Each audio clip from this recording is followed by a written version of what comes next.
Welcome to the video notes for lesson 6.2, multiply a decimal number by a decimal number. This is page 1 for these video notes. So for this skill, we're working to multiply a decimal number by another decimal number. Last time we were multiplying a decimal by a whole number, but today we're going to learn how to multiply decimals by other decimals. So let's start out with why. Why do I need to know this? When would I use this skill? So here's my first example. I like to use candy as an example because you often buy candy by the pound if you go to some stores. So in this one, it says gummy bears cost $3.75 a pound, and you want to buy 1 4/10 pounds. So if they're $3.75 a pound, you want 1 4/10 pounds, you can multiply that together and get $5.25. So now you know how much it would cost for that 1 4/10 pound bag of gummy bears. So I can have my bag of gummy bears, and there's my tag, and we know it would cost $5.25 for all those gummy bears. If I know how much something costs per pound, I can calculate the exact price for the amount I want. Another example is when I'm trying to calculate area. So far, you've been doing area using whole numbers, but for this one, I want to do area with decimals. So in this story, I have Dion, and Dion's room is 8 6/10 feet long and 12 3/10 feet wide. So that's like the floor of Dion's room. So it is 8 6/10 feet long and 12 3/10 feet wide. I want to know the area of the floor. So I imagine they're like putting a carpet down, or maybe they're going to paint the floor or something like that. So that's the area. And in the past, we've learned that to find the area, I need to multiply length times width. So that's what they did here. 8 6/10 times 12 3/10 is 105 7/8 feet. So Dion's floor has an area of 105.78 or 105 7/8 square feet. So I know how much carpet to buy. So those are examples of when I would need to multiply by a decimal. Let's start looking at what actually happens when I'm multiplying by a decimal. So I have this story problem, or not story problem, I have this multiplication problem up here. I have 2 84/100 times 0 6/10. So let's start by thinking about this first number, this 2 84/100. And I wrote each of the pieces over here so we can look at them individually. The 2 in this number means 2 ones. The 8 means 8/10, since it's in the tenths place. And the 4 means 4/100, because it's in the hundredths place. So I'm going to grab my marker and start coloring in that 2 84/100. Let's use this decimal grid below to show that amount. So I'm going to start with my 2 ones. I'm going to get a bigger marker for this. Let's color in 2 ones.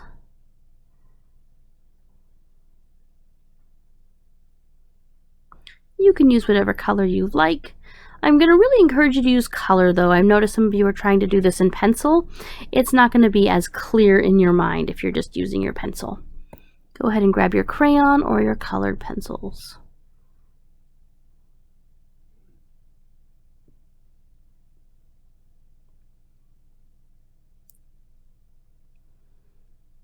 All right, so that's my 2 ones. Now I need to color in my 8/10. So I've got 1, 2, 3, 4, 5, 6, 7, 8. There's my 8/10.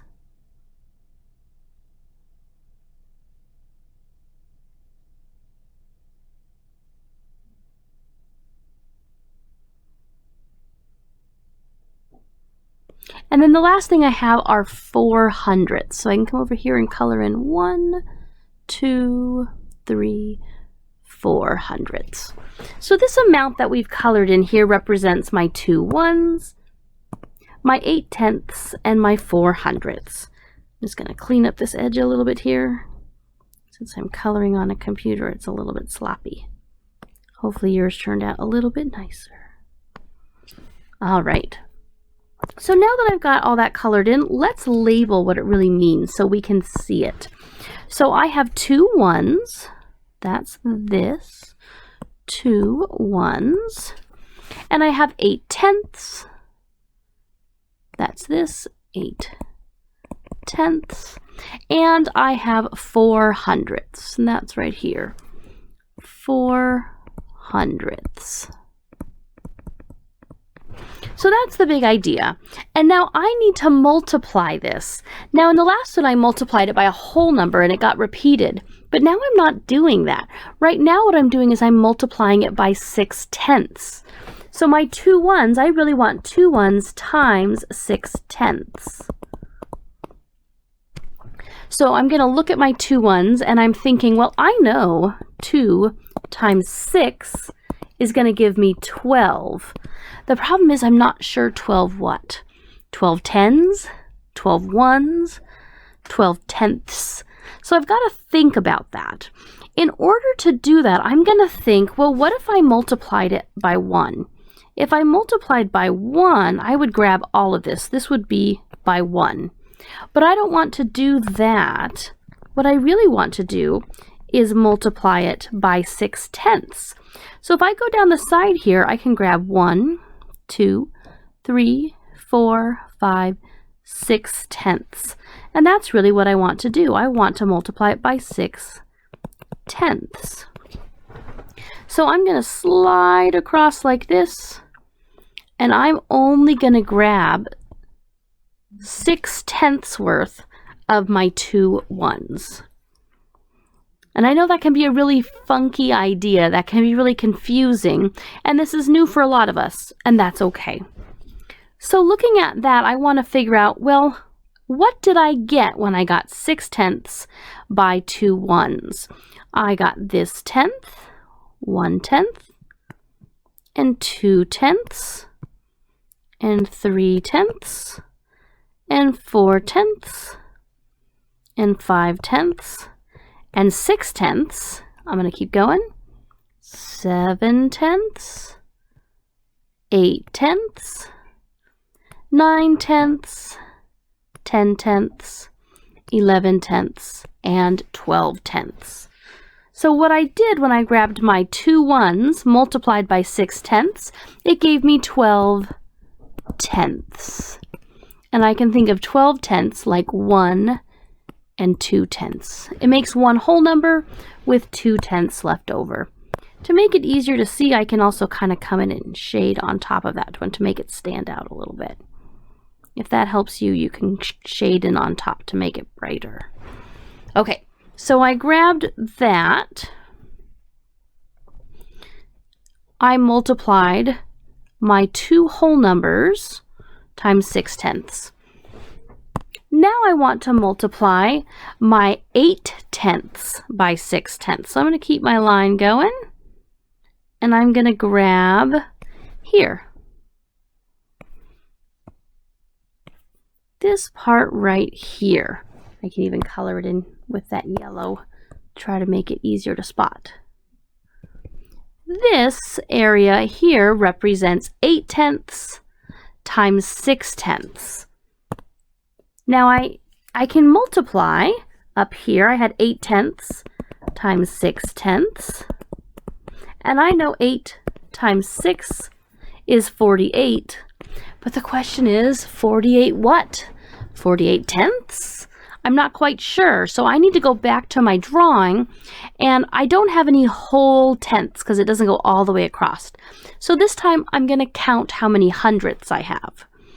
1, 2, 3, 4, 5, 6, 7, 8, 9, 10, 11, 12, 13, 14, 15, 16, 17, 18, 19, 20, 21, 22, 23, 24, 25, 26, 27, 28, 29, 30, 31, 32, 33, 34, 35, 36, 37, 38, 39, 40, 41, 42, 43, 44, 45, 46, 47, 48.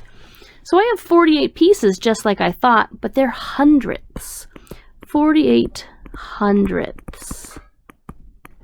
And if I think about 48 hundredths, I can write that like 0 and 48 hundredths. Now the last one, I'm not gonna lie, is the hardest to think about. Now I have 4 hundredths and I need to multiply it by 6 tenths. Whew. Well, I can do the 4 times 6. 4 times 6 is 24. And then what I need to think about is what's really happening here with my 4 hundredths. So I'm going to zoom way in. I'm going to zoom way into my 4 hundredths. And I'm going to think about what it is I'm really trying to do. I'm going to get a thinner pen so I've got room to draw this. So the big idea here is I need to cut each of my hundredths into 10 pieces and only take 6 of them. So I'm going to cut this one, and I'm going to cut all of them. Let me see if I can get a smaller. Nope, that's as small as my pen goes.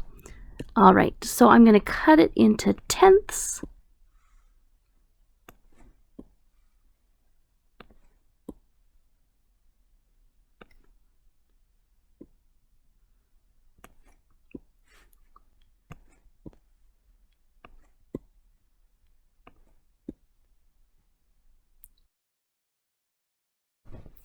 So from this one, that would be like if I had 0 and 6 thousandths. And from this one, I had 0 and 6 thousandths. From this one, I had 0 and 6 thousandths. And from this one, I had 0 and 6 thousandths. If I put all of those together, that's going to give me 0 and 24 thousandths. All right, I know that one was really hard to see, but I'm going to zoom back out to where we were. And then let's think about that. We had 24, and we knew hundredths times tenths gives me thousandths. And then we could write that. 0, whoops. There we go.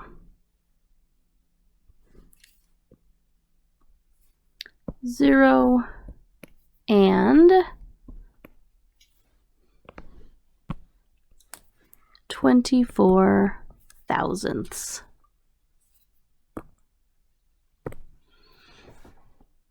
So what we did here was we took our original amount, and instead of keeping all of it, we only kept 6 tenths of it. We didn't get all of it. And so I'm going to add up these 3 pieces here to find my answer. I had 1 and 2 tenths, 0 and 48 hundredths, and 0 and 24 thousandths. And if I use my ghost zeros to help me, 4, 5, 6, 7. I can see that I end up with an answer of 1 and 704 thousandths. I ended up with less than I started with because I multiplied by a number less than 1. So if this all felt really confusing to you, that's okay. If you were looking at this and saying, I don't know that I really understand how to model all of this, it's because this is a really complicated way to do it. It works, but it is not simple. So with that being said, on your next video, we're going to start exploring ways to look at this in a simpler way, and in a way that we can use the standard algorithm to solve without having to do so much of this complicated drawing.